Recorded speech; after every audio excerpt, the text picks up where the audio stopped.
Hello and good evening, everyone.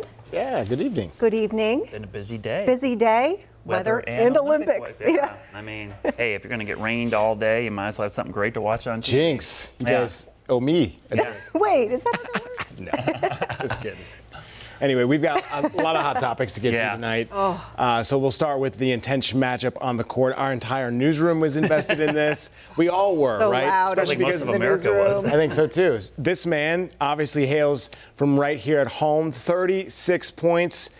Chef Curry with a game for the ages, knocking off Serbia 95-91. They were down 17 at one point and almost by 20 at the half-point period. So it took all 4 quarters for these guys to come back. Obviously, Steph was big. LeBron had a triple-double. Might I say, at this age, Michael Jordan was on the Wizards. This man is leading Team USA with a triple-double. He's had quite the run in the Olympics as well. There's a great picture of them together, by the way. Yeah, for a while there, Viral the picture. first 3 quarters, yeah. I mean, LeBron was doing everything but scoring a bunch, but Steph was carrying the team offensively because they just could not hit anything. And the reason Serbia played so well is Joker was just tearing it up inside, and their three-point shooting was amazing. I mean, they were hitting everything from outside, so it was a defensive struggle for the United States to kind of defend these guys. And once they figured it out, that's where LeBron really came in because, you know, he's such a big guy. He could play against the guards and play inside. So he was guarding Joker sometimes and distributing the ball. It was a really amazing game. Down the stretch, it was awesome. It's actually reminiscent of what the Nuggets do a lot during the year. Yes. They do that pick and roll, and then they pass it out. That's the style that the Nuggets use, and it works well for Serbia, as you could see. They've got the shooters. So the cool thing about watching it was you could see about after halftime the way the United States players were into it. It was like even Kevin Durant could have been NBA Finals the way they. I mean, they were. I've not seen KD like that. The emotions. Even you know, what's his? I mean, I can't think his name now. For the 76ers. Embiid. Joel Embiid. Yeah. He is normally very stoic. Thank you. And you can Off tell camera. my mind is on everything. But Joel Embiid, he was just into it, and he was crazy. He was playing tough defense. He drew a traveling charge on Joker, and so it was unbelievable. It was if you haven't seen it live, go back and watch it. It's worth, especially the second half.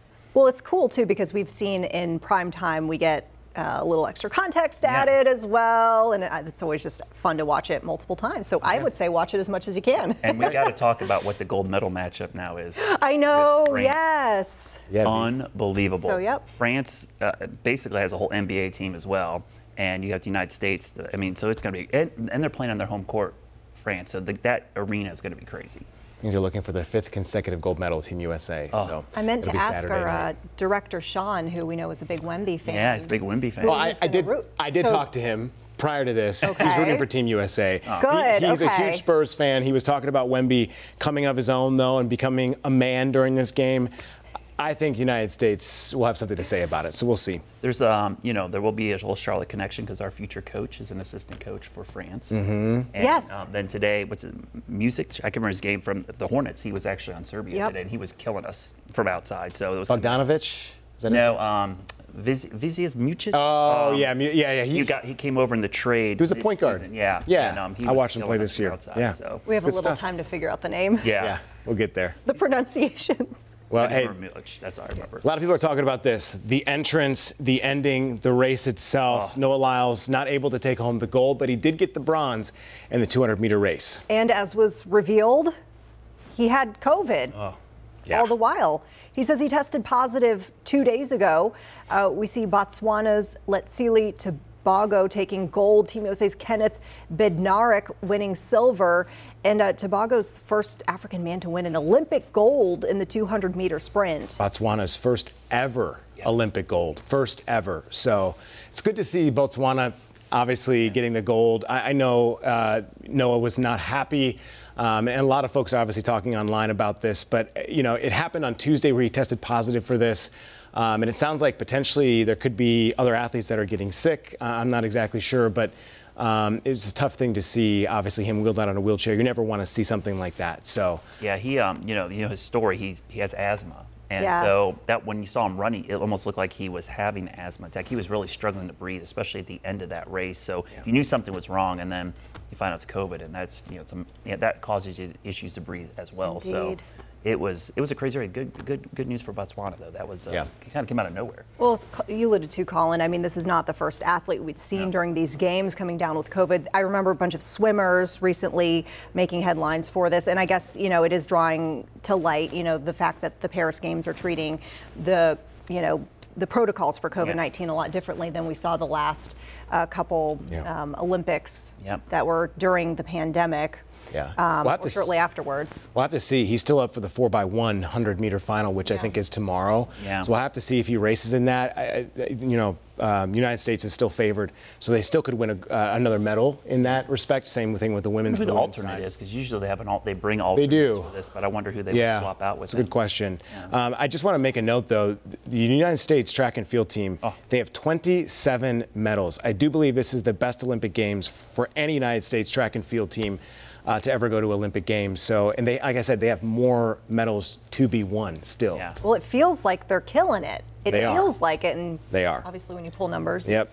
The favorites are winning, but you're also seeing a bunch of surprises. Upsets. So it's been amazing. Speaking of this woman, an amazing person, and you're going to see and hear her name for quite some time. Sydney McLaughlin-Leveroni crushing the world record and winning gold in the 400-meter hurdle. She finished in 50.37 seconds. She now extends her winning streak back to 2019. Not the only woman to do well in this. I think you've got the next one. Yes, so true, because we got to give a shout out to Providence Day's Anna Cockrell pushing through the finish line there to get silver. Yeah, this was an exciting one. It was a great race. It was a great race. And at one point, we didn't know if Anna, I mean, it looked like she was going to podium. Didn't necessarily know if she was going to get the silver. So it was great to see her come out. A nice 1-2 for Team USA to add to that total. I was just saying 27 medals total for United States track and field. So also the U.S. women's track team cruising to the finals, their 4x100 meter relay.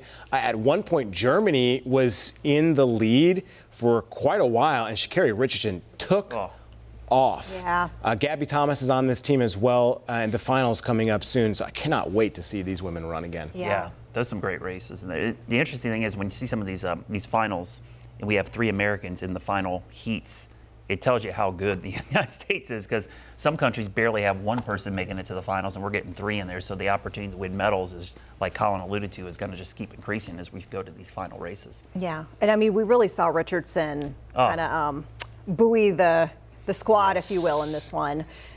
They ran the race in 41.94 seconds, by the way.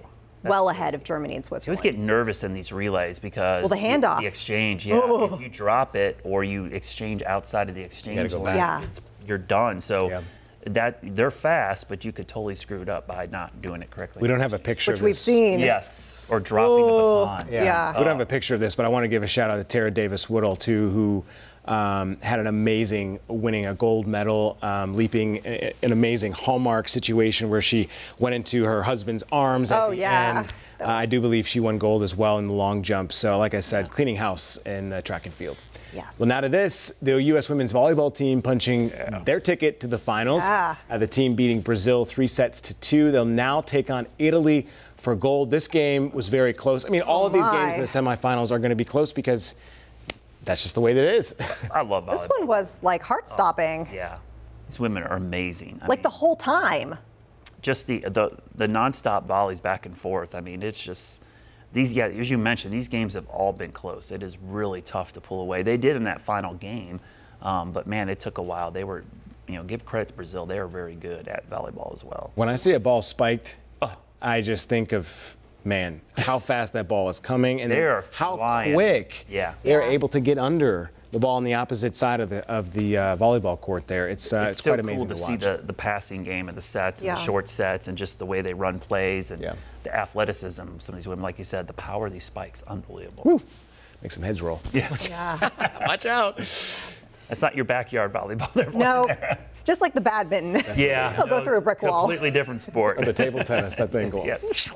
Well, while we are seeing some excitement, there's a little bit of disappointment too with some events, which we continue to see some being plagued with just not being able to get off the ground in the timely manner that they would hope. We are seeing men's kite surfing semifinals getting delayed again because of lack of wind. Yeah, this familiar problem for sailing events this week, so that is not a good thing. Hopefully things will turn around. Not many days to get back to this, but that's good to see. We haven't even talked about breaking. That's coming up in the next 2 days as well. So I think we'll have more. Wait for that forever. Yeah, we'll have more having that at the end, kind of, I guess, saving the best for the last here. American flag bearers for the closing ceremony are set.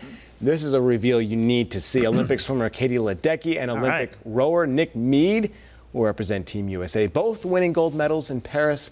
Ledecky even teared up. There's a video, as I was just speaking of, on X when she found out that news. And Mead says his first step is getting a haircut. I don't know where he's going to do that. And I'm sure there's places in Paris, but. Oh, I bet they have someone with the team, right? Gotta be. Or, do it up yourself. Or maybe somebody's mom, you know?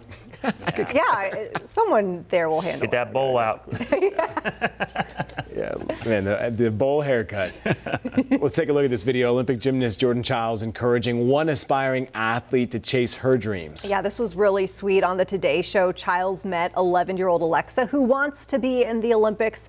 She tells her to, quote, always believe in the power of your dreams. So great to see. I mean, these young women and men, they obviously understand the role model status that they are in, and they take that very seriously, so it's good to see. I mean, I don't know how much more we can say about the women's gymnastics team from Team USA. They're just all-stars, giving their time, their talents, everything that they have. So speaking of Childs, she also made a big announcement this morning. She's heading back to UCLA for the 2025 gymnastics season. And this too, odd jobs apparently at the Olympics are catching the attention of folks online. We've all seen Bob the cap catcher by now, right? With the Speedo. Everyone loves this one. He's in charge of getting the caps that fall to the bottom of the pool during competition. Well, there's also a balloon brandisher, which preps the cameras for floor routines. And there's a team tasked with fixing the wall at equestrian jumping events. So it must happen pretty quickly because you barely see it, or maybe during commercial breaks. But. Yeah, all the spectators get to see this though, because they got to fix everything. I wonder, are they volunteers or do they get paid?